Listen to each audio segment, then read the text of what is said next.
The cameras were rolling, the royal standard was flying high above Windsor Castle, and the world watched as King Charles III mounted a glittering display of international diplomacy. But as the carriages processed and the senior members of the House of Windsor lined up to greet the German president, two prominent faces, two royal granddaughters, were conspicuously missing.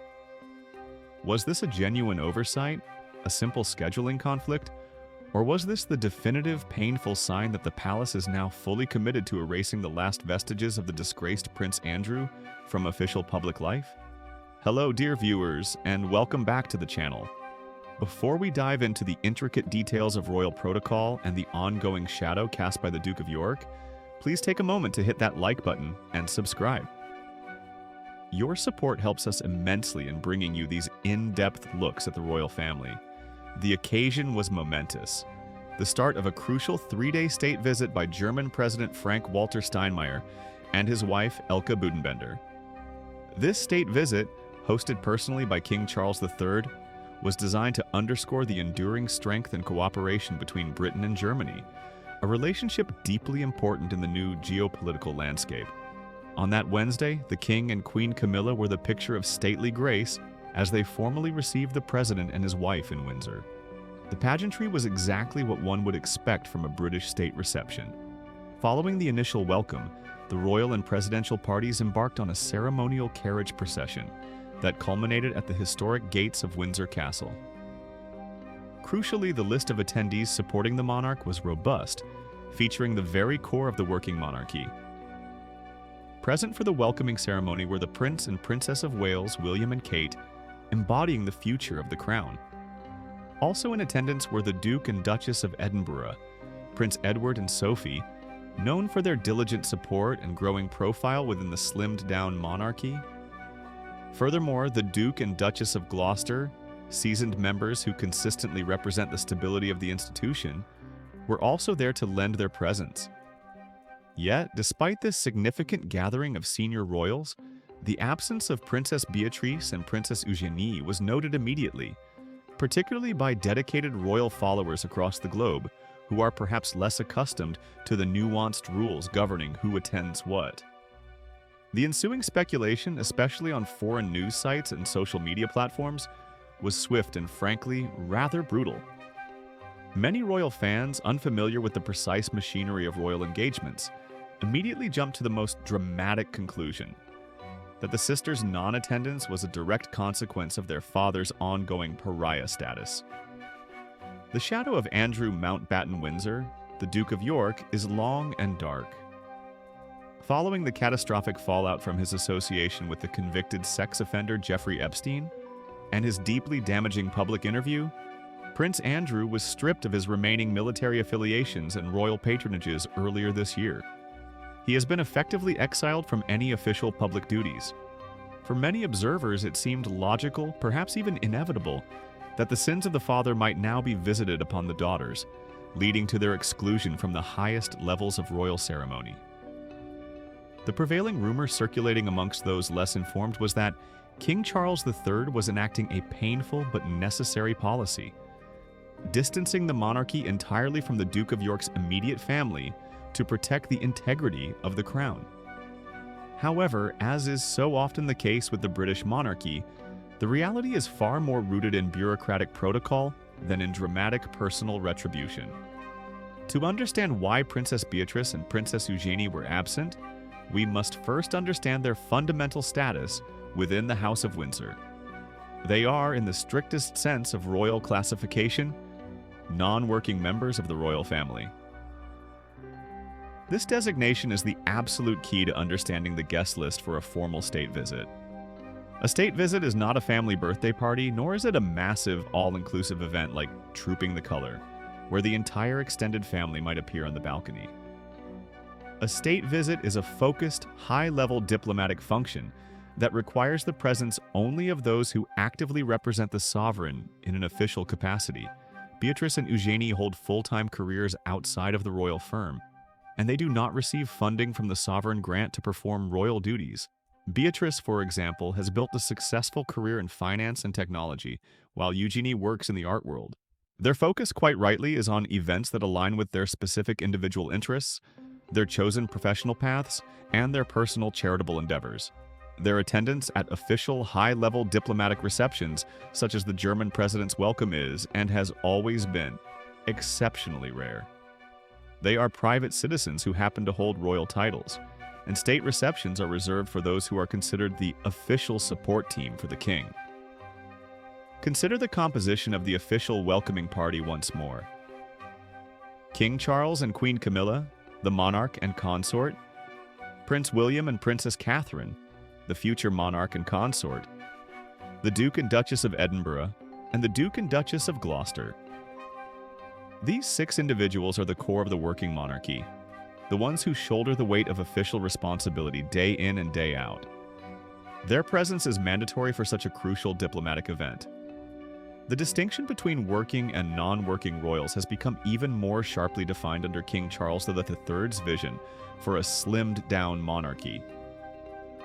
The king has long advocated for a core group of key players, ensuring that the public focus remains on those who are committed full-time to the duties of the crown. While Beatrice and Eugenie are much-loved family members, they do not fall into this core group. Furthermore, this was far from the first time the daughters of Prince Andrew and Sarah Ferguson were absent from a welcoming ceremony held in honor of a foreign guest of state. This is crucial historical context that the international media often overlooks when seeking a scandalous narrative. We have a very clear and recent precedent. Earlier this year, when the royal family received the former U.S. President Donald Trump, during his controversial state visit, neither Princess Beatrice nor Princess Eugenie were present for the formal welcoming ceremony, the carriage procession, or the initial formalities. That absence went largely unnoticed by the general public, demonstrating that their non-attendance is standard operating procedure, not a recent punishment related to their father's disgrace. If the palace truly intended to erase them due to the Andrew scandal, we would likely see them removed from family events, or perhaps even excluded from events where they previously held patronages. Instead, we see them continuing their private charitable work, occasionally attending events connected to their mother, Sarah Ferguson, and still participating in key family-oriented events like the annual Christmas walk at Sandringham or the occasional private gathering. The absence at the German state visit, therefore, was not a cold-hearted snub delivered by King Charles. It was simply adherence to the long-established protocol that dictates which members of the family are required to be present for high-level diplomatic events. The real story here is not their absence, but the depth of public interest and scrutiny that their family now faces. The name Andrew Mountbatten Windsor remains a lightning rod, and any perceived reduction in the public profile of his children is immediately seized upon as evidence of a royal purge. This situation highlights the precarious position Beatrice and Eugenie find themselves in. They are loved by their grandmother, the late Queen Elizabeth II, and are known to be close to their cousins, Prince William and Prince Harry. However, their lineage remains inextricably linked to one of the monarchy's greatest modern scandals. For Princess Beatrice in particular, who is married and has her own young family, navigating the world as a non-working royal requires a constant balancing act. She must maintain a professional career while simultaneously managing the intense scrutiny that comes with her title, all while being judged through the lens of her father's actions. The decision by King Charles to host President Steinmeier was a vital piece of diplomatic theater. The focus needed to be entirely on the international relationship, not on internal family dynamics or past scandals. By sticking strictly to the official list of working royals, the palace ensured the message was clear. This event was about statecraft, not about who is in or out of the immediate royal circle. It is interesting to analyze who was present. The inclusion of the Duke and Duchess of Gloucester, Prince Richard, and Brigitte underscores the king's reliance on the most stable, longest-serving members of the family. The Gloucesters rarely make headlines, but they consistently execute their duties with quiet dignity. Their presence signals a commitment to tradition and continuity, which is often what foreign dignitaries expect and appreciate. The continued use of carriage processions and the full ceremonial welcome, complete with military honors, demonstrates that even in an era of modernization, the pomp and circumstance of the British monarchy remain a crucial diplomatic tool. This pageantry serves as a powerful backdrop, but it also necessitates strict adherence to the guest list to avoid diluting the focus.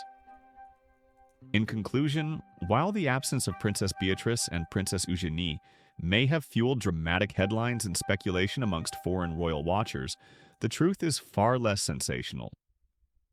Their non-attendance at the welcoming ceremony for German President Frank-Walter Steinmeier was simply a matter of protocol. As non-working royals, they are not required, nor typically invited, to such focused diplomatic functions. This is the established custom, reaffirmed by their similar absence during the U.S. presidential visit earlier this year. The real tragedy is that even when protocol is followed perfectly, the shadow of Prince Andrew is so pervasive that any move involving his immediate family is automatically interpreted as a direct response to his disgrace. For Beatrice and Eugenie, the path forward remains defined by walking the fine line between their royal heritage and their lives as private working professionals, ensuring their actions are driven by their own interests, not by the demands of the Crown's diplomatic schedule. What are your thoughts on this situation?